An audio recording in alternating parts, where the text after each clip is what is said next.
Welcome back to Pastor Emilie's Story Hour. We're reading The Woman in White by Wilkie Collins. This is part 13, chapter 2 of the narrative of Mr. Gilmore. We all met again at dinner time. Sir Percival was in such boisterous high spirits that I hardly recognized him as the same man whose quiet tact, refinement, and good sense had impressed me so strongly at the interview of the morning. The only trace of his former self that I could detect reappeared every now and then in his manner towards Miss Fairlie. A look or a word from her suspended his loudest laugh, checked his gayest flow of talk, and rendered him all attention to her and to no one else at table in an instant. Although he never openly tried to draw her into the conversation, he never lost the slightest chance she gave him of letting her drift into it by accident, and of saying the words to her under those favorable circumstances which a man with less tact and delicacy would have pointedly addressed to her at the moment they occurred to him. Rather to my surprise, Miss Fairlie appeared to be sensible of his attentions without being moved by them. She was a little confused from time to time when he looked at her or spoke to her, but she never warmed towards him. Rank, fortune, good breeding, good looks, the respect of a gentleman, and the devotion of a lover were all humbly placed at her feet, and so far as appearances went, were all offered in vain. On the next day, the Tuesday, Sir Percival went in the morning, taking one of the servants with him as a guide, to Todd's Corner. His inquiries, as I afterwards heard, led to no results. On his return he had an interview with Mr. Fairlie, and in the afternoon he and Miss Halcombe rode out together. Nothing else happened worthy of record. The evening passed as usual. There was no change in Sir Percival, and no change in Miss Fairlie. The Wednesday's post brought with it an event, the reply from Mrs. Catherick. I took a copy of the document, which I have preserved, and which I may as well present in this place. It ran as follows. Madam, I beg to acknowledge the receipt of your letter inquiring whether my daughter Anne was placed under medical superintendence with my knowledge and approval, and whether the share taken in the matter by Sir Percival Glyde was such as to merit the expression of my gratitude towards that gentleman. Be pleased to accept my answer in the affirmative to both those questions, and believe me to remain your obedient servant, Jane Ann Catherick. Short, sharp, and to the point.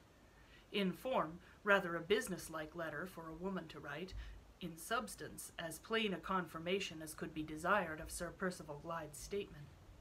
This was my opinion, and with certain minor reservations, Miss Halcombe's opinion also. Sir Percival, when the letter was shown to him, did not appear to be struck by the sharp, short tones of it. He told us that Mrs. Catherick was a woman of few words, a clear-headed, straightforward, unimaginative person, who wrote briefly and plainly just as she spoke. The next duty to be accomplished, now that the answer had been received, was to acquaint Miss Fairlie with Sir Percival's explanation. Miss Halcombe had undertaken to do this, and had left the room to go to her sister, when she suddenly returned again and sat down by the easy-chair in which I was reading the newspaper. Sir Percival had gone out a minute before to look at the stables, and no one was in the room but ourselves. I suppose we really and truly have done all we can, she said, turning and twisting Mrs. Catherick's letter in her hand.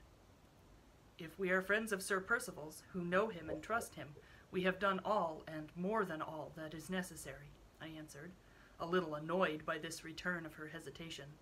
But if we are enemies who suspect him, that alternative is not even to be thought of, she interposed. We are Sir Percival's friends, and if generosity and forbearance can add to our regard for him, we ought to be Sir Percival's admirers as well. You know that he saw Mr. Fairlie yesterday, and that afterwards he went out with me. Yes, I saw you riding away together.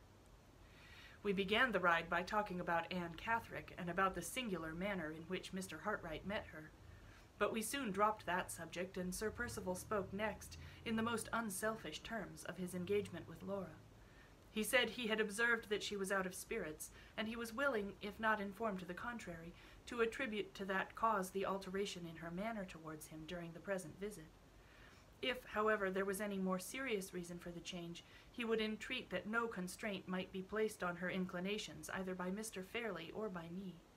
All he asked in that case was that she would recall to mind for the last time what the circumstances were under which the engagement between them was made, and what his conduct had been from the beginning of the courtship to the present time.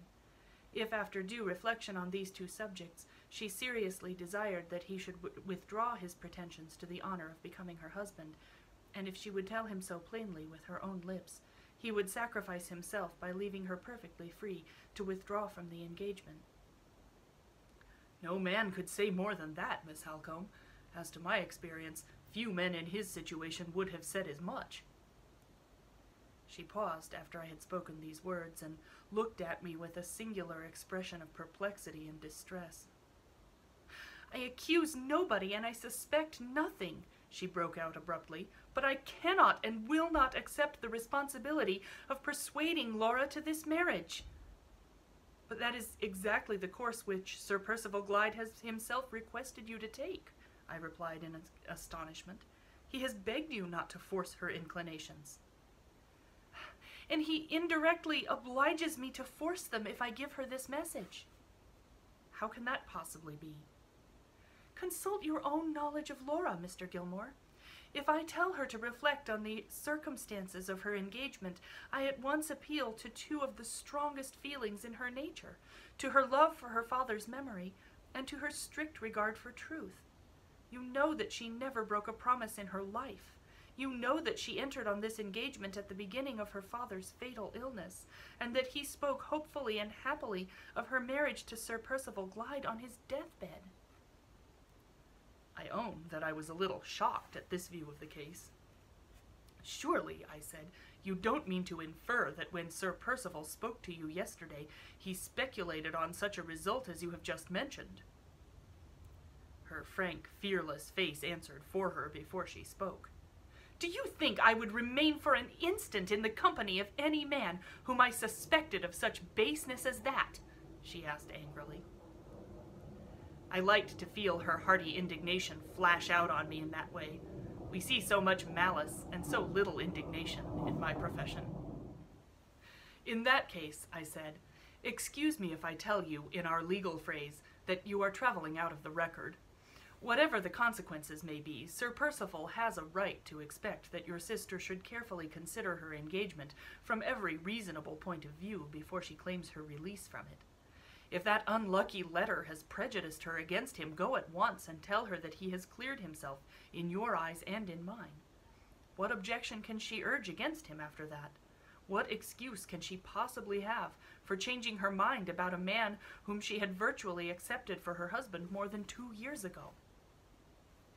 "In the eyes of law and reason, Mr. Gilmore, no excuse, I dare say. If she still hesitates, and if I still hesitate, you must attribute our strange conduct, if you like, to caprice in both cases, and we must bear the imputation as well as we can." With those words, she suddenly left me. When a sensible woman has a serious question put to her, and evades it by a flippant answer, it is a sure sign, in 99 cases out of 100, that she has something to conceal. I returned to the perusal of the newspaper, strongly suspecting that Miss Halcombe and Miss Fairley had a secret between them, which they were keeping from Sir Percival, and keeping from me. I thought this hard on both of us, especially Sir Percival. My doubts, or to speak more correctly, my convictions, were confirmed by Miss Halcombe's language and manner when I saw her again later in the day. She was suspiciously brief and reserved in telling me the result of her interview with her sister. Miss Fairley, it appeared, had listened quietly while the affair of the letter was placed before her in the right point of view, but when Miss Halcombe next proceeded to say that the object of Sir Percival's visit at Limmeridge was to prevail on her to let a day be fixed for the marriage, she checked all further reference to the subject by begging for time. If Sir Percival would consent to spare her for the present, she would undertake to give him his final answer before the end of the year. She pleaded for this delay with such anxiety and agitation that Miss Halcombe had promised to use her influence if necessary to obtain it, and there, at Miss Fairley's earnest entreaty, all further discussion of the marriage question had ended. The purely temporary arrangement thus proposed might have been convenient enough to the young lady, but it proved somewhat embarrassing to the writer of these lines. That morning's post had brought a letter from my partner, which obliged me to return to town the next day by the afternoon train. It was extremely probable that I should find no second opportunity of presenting myself at Limmeridge House during the remainder of the year. In that case, supposing Miss Fairley ultimately decided on holding to her engagement, my necessary personal communication with her before I drew her settlement would become something like a downright impossibility, and we should be obliged to commit to writing questions which ought always to be discussed on both sides by word of mouth. I said nothing about this difficulty until Sir Percival had been consulted on the subject of the desired delay. He was too gallant a gentleman not to grant the request immediately. When Miss Halcombe informed me of this, I told her that I must absolutely speak to her sister before I left Limmeridge, and it was therefore arranged that I should see Miss Fairley in her own sitting-room the next morning. She did not come down to dinner, or join us in the evening. Indisposition was the excuse, and I thought Sir Percival looked, as well he might, a little annoyed when he heard of it. The next morning, as soon as breakfast was over, I went up to Miss Fairley's sitting-room. The poor girl looked so pale and sad, and came forward to welcome me so readily and prettily, that the resolution to lecture her on her caprice and indecision, which I had been forming all the way upstairs, failed me on the spot. I led her back to the chair from which she had risen, and placed myself opposite to her. Her cross-grained pet greyhound was in the room, and I fully expected a barking and snapping reception.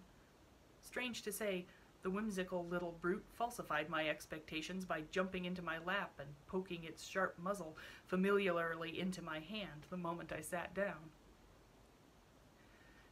"You used to sit on my knee when you were a child, my dear," I said, "and now your little dog seems determined to succeed you in the vacant throne. Is that pretty drawing you're doing?" I pointed to a little album which lay on the table by her side, and which she had evidently been looking over when I came in. The page that lay open had a small watercolor landscape very neatly mounted on it. This was the drawing which I had suggested in my question, an idle question enough, but how could I begin to talk of business to her the moment I opened my lips? "No," she said, looking away from the drawing rather confusedly. "It is not my doing." Her fingers had a restless habit which I remembered in her as a child, of always playing with the first thing that came to hand whenever anyone was talking to her. On this occasion they wandered to the album, and toyed absently about the margin of the little watercolor drawing. The expression of melancholy deepened on her face. She did not look at the drawing, or at me. Her eyes moved uneasily from object to object in the room, betraying plainly that she suspected what my purpose was in coming to speak to her. Seeing that, I thought it best to get to the purpose with as little delay as possible. "One of the errands, my dear, which brings me here is to bid you good-bye," I began. "I must get back to London today, and before I leave I want to have a word with you on the subject of your own affairs." "I am very sorry you are going, Mr. Gilmore," she said, looking at me kindly. "It is like the happy old times to have you here." "I hope I may be able to come back and recall those pleasant memories once more," I continued. "But as there is some uncertainty about the future, I must take my opportunity where I can get it and speak to you now. I am your old lawyer and your old friend, and I may remind you, I am sure, without offense, of the possibility of your marrying Sir Percival Glyde." She took her hand off the little album as suddenly as if it had turned hot and burnt her. Her fingers twined together nervously in her lap, her eyes looked down again at the floor, and an expression of constraint settled on her face, which looked almost like an expression of pain. "Is it absolutely necessary to speak of my marriage engagement?" she asked in low tones. "It is necessary to refer to it," I answered, "but not to dwell on it. Let us merely say that you may marry, or that you may not. In the first case, I must be prepared beforehand to draw your settlement, and I ought not to do that without, as a matter of politeness, first consulting you. This may be my only chance of hearing what your wishes are. Let us, therefore, suppose the case of your marrying, and let me inform you in as few words as possible what your position is now, and what you may make it, if you please, in the future. I explained to her the object of a marriage settlement, and then told her exactly what her prospects were. In the first place, on her coming of age, and in the second place, on the decease of her uncle, marking the distinction between the property in which she had a life interest only, and the property which was left at her own control. She listened attentively, with the constrained expression still on her face, and her hands still nervously clasped together in her lap. "And now," I said in conclusion, "tell me if you can think of any condition in which, in the case we have supposed, you would wish me to make for you, subject of course to your guardian's approval, as you are not yet of age." She moved uneasily in her chair, then looked in my face on a sudden very earnestly. "If it does happen," she said, "if you are married," I added, helping her out. Don't let him part me from Marian," she cried, with a sudden outbreak of energy. "Oh, Mr. Gilmore, pray make it law that Marian is to live with me." Under other circumstances, I might perhaps have been amused at this essentially feminine interpretation of my question, and of the long explanation which had preceded it, but her looks and tones, when she spoke, were of a kind to make me more than serious. They distressed me. Her words, few as they were, betrayed a desperate clinging to the past which boded ill for the future. "Well, your having Marian Halcombe to live with you can easily be settled by private arrangement," I said. "You hardly understood my question, I think. It referred to your own property, to the disposal of your money. Supposing you were to make a will when you come of age, who would you like the money to go to?" "Marian has been both a mother and a sister to me," said the good, affectionate girl, her pretty blue eyes glistening while she spoke. "May I leave it to Marian, Mr. Gilmore?" "Certainly, my love," I answered. "But remember what a large sum it is. Would you like it all to go to Miss Halcombe?" She hesitated. Her color came and went, and her hand stole back again to the little album. "Not all of it," she said. "That there is someone else besides Marian." She stopped.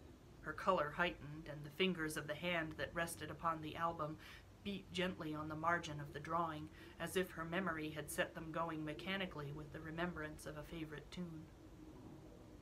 "You mean some other member of the family besides Miss Halcombe?" I suggested, seeing her at a loss to proceed.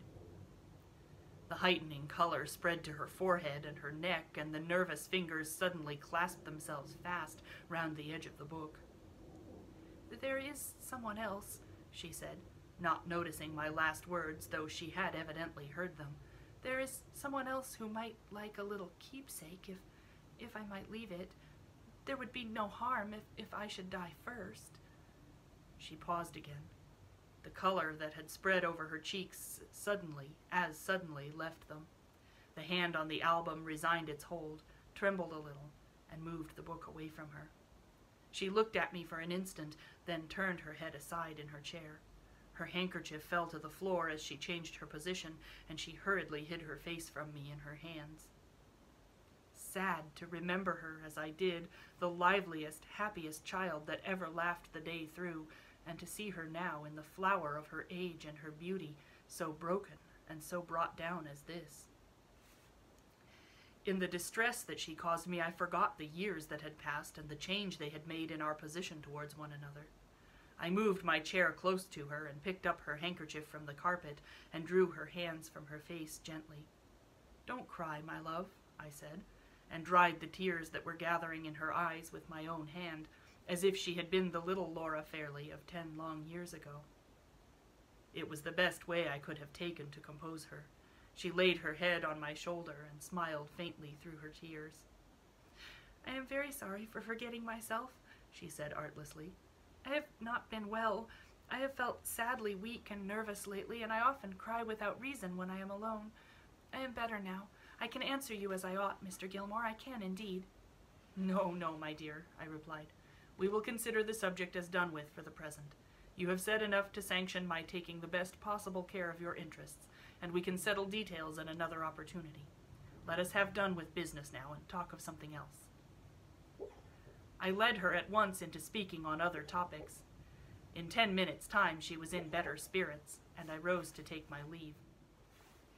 "Come here again," she said earnestly.